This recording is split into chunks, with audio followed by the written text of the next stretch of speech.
Mamam jukut goreng plus sambal lala bisa puas. Nah, hai, ada tempat mamam jukut goreng baru nih di Tasik. Gurih-gurih nage rasana ngerawak makan pakai nasi anget. Hayu mampir ka sambal pecel pele. Ternyata pemain bola bisa bikin sambal pecelnya.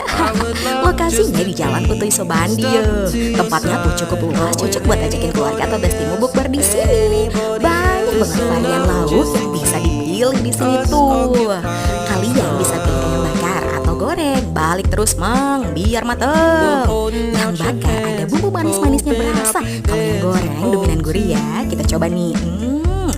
Bisa pesen lele goreng juga nih di sini.